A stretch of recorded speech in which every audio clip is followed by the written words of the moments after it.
অধ্যাপক মিয়া গোলাম পরোয়ার, আপনারা কি অন্তর্বর্তী সরকার বা এনসিপির কে ছেড়ে বিএনপির দিকে ঝুঁকছেন কিনা? অনেকে বলছেন যে এনসিপি থেকে আপনাদের যে সমর্থনের হাত সেটি আপনারা সরিয়ে নিয়েছেন, আপনারা এখন আবার বিএনপির দিকে ঝুঁকছেন। আপনি জানেন 2024 সালে 5 আগস্ট ক্যান্টনমেন্টে বৈঠক থেকে শুরু করে অন্তর্বর্তী সরকারের সঙ্গে, সমন্বয়কদের সঙ্গে, জাতীয় নাগরিক পার্টির সঙ্গে আপনাদের বোঝাপড়া আমরা বেশি দেখেছি। যদি বোঝাপড়া নাও হয়, আপনাদের কথাবার্তা একই রকম আমরা মনে হয়েছে। বিপরীতে বিভিন্ন সময় আপনি নিজেও বিএনপির সমালোচনা করেছেন। এখন লন্ডনে জামায়াতের আমিরের বৈঠক, বিএনপি শীর্ষ নেতৃবৃন্দের সঙ্গে, এরপর দেশে এসে ফেব্রুয়ারির মধ্যে নির্বাচন দাবি, এই সবটাই একটু ইউটার্ন মনে হয় কিনা যে একটু অবস্থানের পরিবর্তন? যারা মিয়া গোলাম পরোয়ার, আমাদের অবস্থান নীতিগতভাবে যা শুরুতেই ছিল, আমাদের সম্মানিত আমিরে জামাত নির্বাচনে অংশগ্রহণ ইত্যাদি সম্পর্কে যে অবস্থানের কথা প্রথমেই বলেছিলেন, এখনো আমাদের অবস্থান সেটাই আছে। ইউটার্ন বলতে যেটা বোঝায়, আলহামদুলিল্লাহ আমাদের অবস্থানের ক্ষেত্রে আমরা কোনো ইউটার্নে যাইনি। আপনি হয়তো বলবেন যে গতকালকে দুজন মার্কিন উপসহকারী পররাষ্ট্রমন্ত্রীর সঙ্গে আমাদের সাক্ষাৎ, পরবর্তী যে প্রেস ব্রিফিং আমিরে জামাত যে বক্তব্যটা দিয়েছিলেন, আর আজকে ওনার ইউরোপ, ইউকে ইত্যাদি সফরের পর আজকে যে উনি মিট দ্য প্রেস করেছেন, সেখানে উনি নির্বাচন প্রশ্নে সাংবাদিক বন্ধুদের প্রশ্নের জবাবে যা বলেছেন, এটার ভিত্তিতে অনেকে একটু ব্যাখ্যা বিশ্লেষণ করতে গিয়ে কেউ একটু মনে হচ্ছে যে অবস্থান কি জামাত ইসলামী বদলে ফেললো কিনা।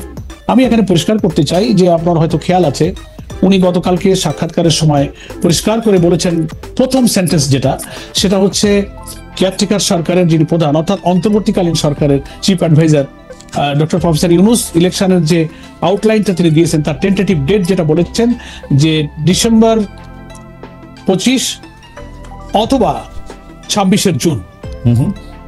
আমাদের আমিরে জামাত এটা পরিষ্কার বলেছেন যে কোনো ক্রমেই এই জুন অতিক্রম করা ঠিক হবে না। প্রধান উপদেষ্টার এই কথার উপরেই যেন উনি ঠিক থাকেন, এটা আমরা দেখতে চাই। তারপর উনি ব্যাখ্যায় বলেছেন যে মে জুনে বর্ষা মৌসুম, তার আগে রমজান এসে যাচ্ছে, ফলে এইসব প্রাকৃতিক বৈরী পরিবেশ শুরু হলে নির্বাচনকে গুছিয়ে নিতে কিছু আশঙ্কা তৈরি হতে পারে, বিলম্বিত হতে পারে। সেগুলো বিবেচনায় রেখে উনি এটা বলেছেন যে ভালো হয় যদি সবকিছুকে কভার করে বিফোর রমজান ইলেকশনটা করা যায়। আজকে আবার তিনি ব্যাখ্যা এটা বলেছেন পরিষ্কার করে যে নির্বাচন আমরা চাই ঠিকই, আমাদের সময় এবং দিনক্ষণের চেয়ে গুরুত্বপূর্ণ এবং ইম্পর্টেন্ট হলো যে কমপক্ষে নির্বাচনটাকে ফ্রি, ফেয়ার এবং ক্রেডিবল করার জন্য যে রিফর্মগুলো প্রয়োজন, police, civil administration, judiciary, constitution, এই সমস্ত জায়গাগুলো সংস্কার সম্পন্ন করে আর মানবতা বিরোধী অপরাধের, জুলাই অভ্যুত্থানের সাথে সংশ্লিষ্ট অপরাধীদের বিচারকে নিশ্চিত করে, দৃশ্যমান করে যদি ওনারা এই ওনাদের ঘোষিত ডেটের মধ্যে ইলেকশন করতে পারেন, আমাদের কোনো প্রবলেম নাই। এখন সেটা আবহাওয়ার জন্য, রমজানের জন্য কিছু আগে ওনারা করবেন কি পরে করবেন, তবে ওনাদের দেওয়ার সময়সীমা জুন যেন শেষ না হয়, ক্রস না করে। আলটিমেটলি মূল কথাটা তাই। এখন এখান থেকে অনেকে ব্যাখ্যা নানা রকম করতে পারে। স্যার, এখানে আরেকটু যদি পরিষ্কার হওয়া প্রয়োজন, কারণ প্রফেসর ডক্টর মোহাম্মদ ইউনূস এই 2025-এর ডিসেম্বর থেকে 2026 পর্যন্ত জুনের এই সময়সীমা নির্বাচনের জন্য বেঁধে দিয়েছিলেন আসলে 2024-এর ডিসেম্বরে। মানে তিনি একটি প্রথম সাক্ষাৎকারে তিনি এটি বলেছিলেন। আজ আমরা এপ্রিল মাসের আজকে কত তারিখ? এই 17 তারিখে আমরা, 17 এপ্রিলের 17 তারিখে এসে আমরা এটি নিয়ে আলোচনা করছি, কারণ জামায়াতে ইসলামী তখন কিন্তু প্রফেসর ইউনূসের ওই বক্তব্যের সাথে সম্মতি জ্ঞাপন করেন নাই। তারা তখনও নির্বাচনের সময় আসে নাই, নির্বাচনের সময় নিয়ে বিএনপি বাড়াবাড়ি করছে। আপনি নিজেও আসলে আপনার নিজের অনেক পলিটিক্যাল বক্তৃতা এটা বলেছেন। এই জন্য আমরা একটু জানতে চাইছিলাম এই শিফটটা এই সাক্ষাৎকার পরবর্তী কিনা, কারণ ডক্টর ইউনূস আগেও বলেছেন যে 2025-এর ডিসেম্বর থেকে উনি 2026-এর জুনের মধ্যে নির্বাচন চান, কিন্তু তখন আমরা জামাতে ইসলামীকে বলতে শুনেছি যে বিএনপি নির্বাচনের জন্য অস্থির হয়ে গেছে, এখনো আসলে নির্বাচনটা করা যাবে না। এখন আবার জামাতে ইসলামী বলতেছে যে না, 2025-এর ডিসেম্বর থেকে জুন পর্যন্ত যেহেতু উনি চেয়েছেন, আমরা চাই রমজানের আগে এটি শেষ করা হোক। তো এটি একটু শিফট কিনা? আমরা আবারও একটু আমি খালিদ ভাই বলি যে এটা শিফট এই অর্থে না, যে আপনার বোধহয় মনে থাকবে যে আমরা যতই নির্বাচন নিয়ে কথা বলেছি, কখনোই আমরা কিন্তু কোনো দিন, মাস, ক্ষণ, বছর কিন্তু কখনো আমরা বেঁধে দিইনি। আমরা বলেছি নির্বাচনটা ক্রেডিবল করার জন্য মাস, দিন, বছরের চেয়ে নির্বাচন নিরপেক্ষ হওয়াটা হচ্ছে ইম্পর্টেন্ট। এবং আমাদের আমিরে জামাতও বলেছেন যে আপনার সংস্কার কার্যক্রমটা মিনিমাম ইলেকশনটা ফেয়ার করার জন্য যে সংস্কার তো অনেক করা দরকার। আমাদের রাষ্ট্রের সমস্ত অর্গানগুলো করাপ্ট হয়ে গেছে, পলিটিসাইজ হয়েছে। এটা এই অনির্বাচিত একটা ইন্টারিম গভর্নমেন্টের পক্ষে করা সম্ভব নয়, ইট উইল টেক টাইম। কিন্তু ইলেকট্রাল প্রসেসটাকে সুন্দর করতে যেটুকু প্রয়োজন 5-6টা অর্গানকে হয়তো একটু রিফর্ম করতে হবে। আমরা বলেছি এইটুকু করতে যতটুকু সময় সরকারের প্রয়োজন ওইটাই হচ্ছে যৌক্তিক, ওইটাই রিজনেবল, ওইটুকু সময় দিতে আমরা রাজি। সেটা ফেব্রুয়ারি হোক, মার্চ হোক, জুন হোক, গভর্নমেন্ট যদি উইদিন দ্যাট ডেট এটাকে রিফর্ম করে করতে পারে, we have no complain, we are ready. Okay, কিন্তু আপনার কথা থেকেই বোঝা যাচ্ছে যে আপনারা আগে কোনো ডেট দেন না, এখন আপনারা ডেটের ব্যাপারে কথা বলছেন। এইটুকু শিফট কি আপনারা মানছেন কিনা? মানে অনেকে, কেন আমি প্রশ্নটা করছি, অনেকে বলছেন যে আপনারাই এনসিপি কে বা বৈষম্য বিরোধী ছাত্র আন্দোলনকে বলতেছিলেন যে এখন আসলে আপনারা নির্বাচন চান না, নির্বাচন পরে হোক, আগে সংস্কার হোক, আগে বিচার হোক, তারপরে নির্বাচন হোক। এখন আপনারা বলে অনেকে বলছেন যে এনসিপি থেকে আপনাদের যে সমর্থনের হাত সেটি আপনারা সরিয়ে নিয়েছেন, আপনারা এখন আবার বিএনপির দিকে ঝুঁকছেন। এটি একটি বলা আর না, আমরা এটাকে শিফট না বলে আপনি এইভাবে বলতে পারেন যে প্রধান উপদেষ্টা ঘোষিত যে ডেডলাইনের মধ্যে ইলেকশন করতে গেলে রমজান এবং বর্ষাকাল, এই ব্যাখ্যাটা আমাদের আমির জামাত করেছেন। এটাকে কেউ শিফট মনে করছেন, আমরা কিন্তু ঘোষিত ডেটের মধ্যেই আছি এবং আমরা কখনো ওনাদেরকে ম্যান্ডেটরি করিনি। আরেকটা কথা হচ্ছে যে আমাদের সাবেক প্রধানমন্ত্রী বেগম খালেদা জিয়ার সঙ্গে আমাদের সম্মানিত আমির জামাতের যে সাক্ষাৎ হলো লন্ডনে, সেই সাক্ষাতের পরে এসে আবার একটু আলোচনার ভিন্ন আপনি নিশ্চয়ই খেয়াল করেছেন, আমি জানি যে বাংলাদেশের রাজনীতির আপনি একজন খুবই রাজনীতিবিদদের পাশাপাশি আপনি একজন রাজনৈতিক বিশ্লেষকও বটে। আপনার লেখালেখি পড়াশোনাতে বোঝা যায়। আমরা দেখেছি যে অনেকে এই দাবি তুলছেন যে ডক্টর ইউনূসের সরকারের 5 বছর থাকা দরকার, ডক্টর ইউনূসের আরো অনেকদিন ক্ষমতায় থাকা দরকার। আপনারা কি এই বক্তব্যের সাথে সমর্থন দেন, বা আপনারাও কি মনে করেন যে ডক্টর ইউনূস আরেকটু বেশি সময় থাকলে ভালো হতো? না, আমরা তা বলি না খালিদ ভাই। এই কারণে বলি না যে একটা গণতান্ত্রিক দেশে, গণতান্ত্রিক রাজনৈতিক নিয়মতান্ত্রিক এবং পার্লামেন্টারি সিস্টেম অফ ডেমোক্রেসি যে দেশে রাজনীতিতে আছে, সেই দেশে আমরা জুলাই অভ্যুত্থানের মধ্য দিয়ে নির্বাচিত জনপ্রতিনিধিদের কাছে ক্ষমতা হস্তান্তরের যে কমিটমেন্ট আমরা জনগণের কাছে করেছি, এবং প্রফেসর ডক্টর ইউনূসও অলরেডি তিনিও কমিটেড টু দ্য পিপল। সেই কারণে রিজনেবল সময় যেটুকু একটা নির্বাচন করতে লাগে সেই সময়টুকু দেওয়ার জন্য জাতি প্রস্তুত। সেটার জন্য 5 বছর সময়, এটা আমার মনে হয় কেউই একটা ফ্রি ইলেকশনের জন্য 5 বছর সময় প্রয়োজন হয় না। তার আগেই কিন্তু সংস্কার শেষ করে সুষ্ঠু নির্বাচন দেওয়া সম্ভব। এই জন্য পাবলিক বা জনগণের একটা অংশ নানান কনটেক্সটে এই ধরনের ধারণা করাটাও তাদের দোষণীয় নয়। কারণ বর্তমান অন্তর্বর্তীকালীন সরকারের শাসনকালে কিছু সমালোচনাও যেমন আছে, আবার বিগত রমজান আমরা পার করেছি, আমাদের দ্রব্যমূল্য, আমাদের বিদ্যুৎ, আমাদের রেমিটেন্স, আমাদের পার ক্যাপিটা ইনকাম, আমাদের জিডিপি, নানান জায়গায় সূচক ভালো, এই প্রশংসাটা সবাই করছে। সেই কারণে সাধারণ মানুষ যারা অত রাজনীতি সচেতন নয়, পলিটিক্সের অত ব্যাখ্যা, গঠনতন্ত্র, সংবিধান, পার্লামেন্টারি সিস্টেম অফ ডেমোক্রেসি এত কিছু বুঝতে রাজি না, তারা মনে করে ভালোই তো আছি।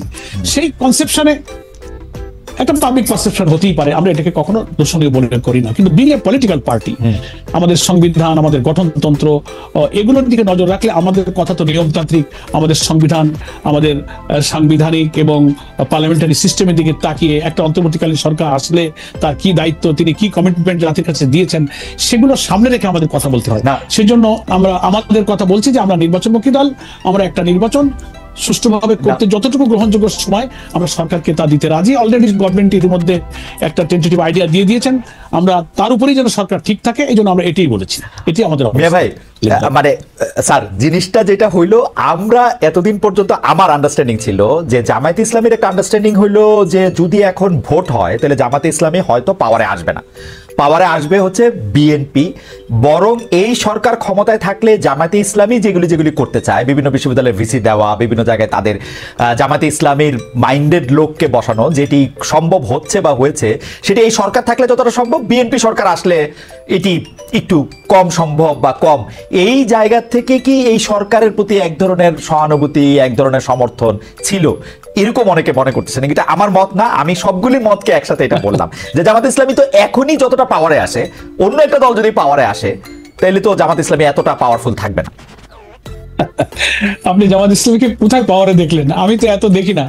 আমরা কত মানুষের কত অনুরোধ করি, কত সুবিধা অসুবিধা দূর করার জন্য বলি, আমাদের কত 10টা বললে একটা হয়তো শোনে, কিন্তু আপনার বর্ণনা আর কিছু কিছু মিডিয়া এমন ভাবে জিনিসটাকে সবাই বলে যে সবগুলি বিশ্ববিদ্যালয় কি শুধু আপনাদের দখলে, শিক্ষক প্রশাসন থেকে শুরু করে উপাচার্য। না, এটা ঠিক না। আপনি চেক করেন, দেখেন কয়টা পাবলিক ইউনিভার্সিটি, কয়টা প্রাইভেট ইউনিভার্সিটি, কয়টা লোক।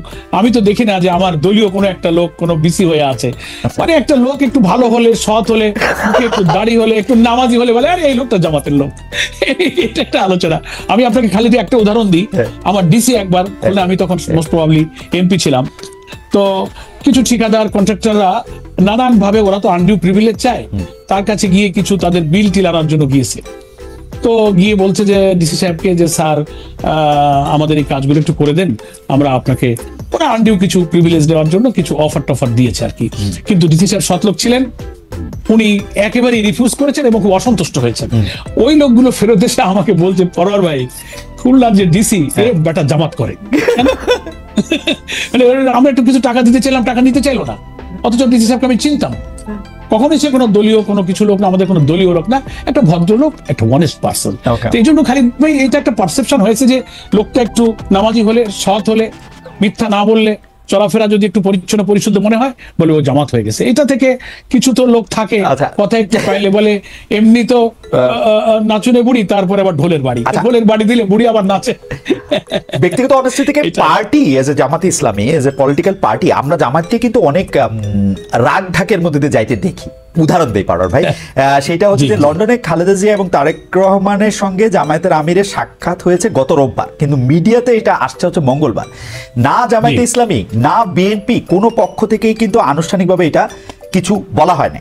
আমাকে আমার সাংবাদিক বন্ধুরা বলছে, আপনাদের সাথে আনুষ্ঠানিক যোগাযোগ করলেও বিষয়টা নিয়ে আপনারা মন্তব্য করেন নাই, অস্বীকার করেন নাই।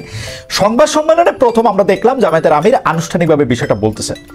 তো আমাদেরও অনেক বিশ্লেষক এরকম বলতেছেন যে আপনারা যেহেতু ওইখানে একটা আসন ভাগাভাগি, পলিটিক্যাল ম্যাপিং, এগুলি নিয়ে আপনারা কথা বলতে গেছেন, সেই জন্য আপনারা বিষয়টাকে নিয়ে আর একটু লম্বা সময় করতে চাইছেন। এর আগেও কিন্তু আমরা বিভিন্ন রাজনৈতিক প্রশ্নে, সেগুলো আমরা পরে আসবো, আমরা জামায়াতে ইসলামী যেহেতু সরাসরি খুব মিথ্যা কথা বলতে পারে না, তো জামায়াতে ইসলামী কি করে, চুপচাপ থাকে, বলতে চায় না, এক ধরনের কৌশলের আশ্রয় নেয়। ওইটা আপনি কিভাবে দেখবেন? এই লন্ডনের বৈঠকটাকে শুরু করে পরে রাজনৈতিক বিশ্লেষণগুলিতে আমরা আসতেছি। না, ধন্যবাদ খালিদ ভাই। আপনার ওই একটা কথা জায়গায় আমি একটু মানে বিনয়ের সাথে ভিন্ন মত বলি যে জামাত ইসলামী সরাসরি মিথ্যা বলতে চায় না। আমরা সরাসরি তো বলি না, আমরা পরোক্ষ বা অসরাসরিও কখনো মিথ্যা বলি না। আপনার প্রশ্ন এড়ায় যান আর কি, চুপ থাকতে পারি, যেই প্রশ্ন একটু আনকমফোর্টেবল, এটা আপনার একটু এড়ায় যান। অন্য পলিটিক্যাল পার্টির মতো রিঅ্যাক্ট অ্যাক্ট করেন না, মিথ্যা বলেন না, ঠিক এড়ায় যান আর কি। আমি এটার উদাহরণ একটু পরে দিব পরার ভাই আপনাকে। যাই হোক, এইটা যদি আপনি একটু বলেন। ঠিক আছে, তো আমি এইটা একটু বলে নিই। আপনি যেটা শুরু করেছেন আজকে আমাদের সম্মানিত আমিরে জামাত মিট দ্য প্রেসে এটা খুব পরিষ্কার করেছেন যে আমি যেহেতু ওনার রেগুলার আমাদের সফর ছিল Belgium, Brussels, UK, European union, commission, বিভিন্ন সংস্থার সাথে উনি বসেছেন। তো উনি কিছুদিন আগে উনি লন্ডনে গিয়েছিলেন, তো তখন সংক্ষিপ্ত সফর শেষ করে উনি চলে এসছেন। ওনার পরিবারের সদস্য লন্ডনে থাকে, তো যেহেতু উনি গেলেন, উনি এই চিন্তাতেই গিয়েছেন, সিনসিয়ারলি স্পিকিং খালিদ ভাই, যে যাদের সঙ্গে দীর্ঘ সময় রাজনীতি করলাম, উনি তিনবারের সাবেক প্রধানমন্ত্রী, আমাদের একজন শ্রদ্ধ সহকর্মী, এখন একদিকে তিনি অসুস্থ, আবার একদিকে তিনি মজলুম, তার উপরে অনেক জুলুম করা হয়েছে। তো উনি চেষ্টা করেছিলেন যাবার আগে একটু অসুস্থ অবস্থায় ওনাকে কুশল বিনিময় করতে যাওয়ার, যে কোনো কারণেই হোক সে যাওয়াটা আর হয়নি। তো যেহেতু লন্ডন যাচ্ছি, সুযোগ পেলে উনি কেমন আছেন ওনার সাথে একটু কুশল বিনিময় করে আসবো, এইটা উনি চিন্তা করে ব্রাসেলস, বেলজিয়াম সেরে যখন লন্ডনে আসলেন, এসেই তিনি ওনার সঙ্গে দেখা করতে গেলেন। আর ওনার ছেলে বিএনপির ভারপ্রাপ্ত চেয়ারম্যান জনাব তারেক রহমানের বাসায় যেহেতু উনি আছেন, তো ওখানে দেখতে গেলে তো ওনার ছেলের সাথেও দেখা হবে।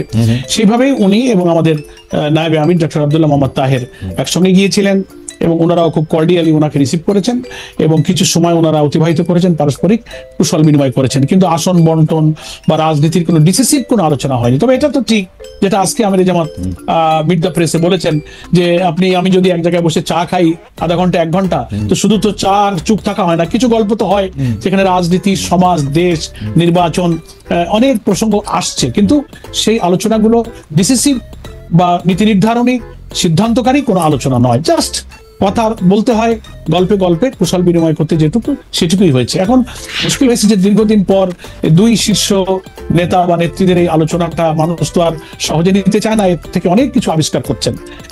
সেরকমই কিছু কথা এখন বাইরে আমি আলোচিত মাঝখানে একটা প্রশ্ন হচ্ছে। করি। আমরা কিন্তু দেখতে পাচ্ছিলাম যে বিশেষ করে 5 আগস্টের পর, আমি যদি ম্যাপিংটা বলি, সেপ্টেম্বরের পর থেকে আসলে আমরা দেখেছি যে জামায়াতে ইসলামী এবং বিএনপি পরস্পর একটা যুযুধান অবস্থানে। জনাব শফিকুর রহমানও, জনাব মিয়া গোলাম পারোয়ারও তারা তাদের রাজনৈতিক বক্তৃতায় বিএনপিকে আক্রমণ করে কথা বলেছেন, বিএনপির অতীত তুলে ধরে কথা বলেছেন, বিএনপির নেতৃত্বের জায়গা থেকে। আসলে জামায়াতে ইসলামী তো কখনো কাউকে সেরকম ভাবে গালাগাল দিয়ে কথা বলে না, কিন্তু আসলে নেতিবাচক বা একটু দোষী তুলে ধরেছেন। এর একটা প্রভাব কিন্তু আমরা মাঠ পর্যায়ে দেখেছি, বিভিন্ন শিক্ষা প্রতিষ্ঠানে, বিভিন্ন জায়গায় জামায়াত এবং বিএনপির একটা আধিপত্যের লড়াই আমরা দেখেছি, সোশ্যাল মিডিয়াতে ক্রমাগতভাবে দেখছি। আপনি কি মনে করেন যে এই কুশল বিনিময়টা, যেটা ঢাকায়ও হতে পারতো, ঢাকায় না হয়ে এটা যেটা লন্ডনে হলো, এইটার পরে কি এটা কমবে বা এটা একটা অন্য রূপ নিবে? জামায়াত আর বিএনপির মধ্যে কি আবার পুনর্বন্ধুত্ব তৈরি হবে? আমি বুঝতে পেরেছি খালিদ ভাই, আমি এই প্রসঙ্গটাই আসবো। তার আগে একটু শুরুটা করে নেই যে বিএনপির সঙ্গে জামাতের আপনার বক্তব্য অনুযায়ী যে কিছু দূরত্ব বা সমালোচনামূলক বক্তব্য উভয় পক্ষে হয়েছে, এটা মিডিয়াতে নানানভাবে এসছে। এই ব্যাপারে আমাদের পরিষ্কার বক্তব্য হলো যে জুলাই অভ্যুত্থানের পরে আওয়ামী ফ্যাসিবাদীর পতিত স্বৈরাচার যখন বিদায় নিল, রাজনীতিতে তারাই ছিলেন আমাদের সকলের প্রতিপক্ষ। আমরা তাদের বিরুদ্ধে তো জোটবদ্ধ আন্দোলন করেছি, লং টাইম করেছি, সকলেই আমরা নির্যাতিত। জামাত শুরুতে আমাদের উপর আক্রমণ এসেছে, শেষ জুলুম আমার শিকার হয়েছে আমাদের দলকে নিষিদ্ধ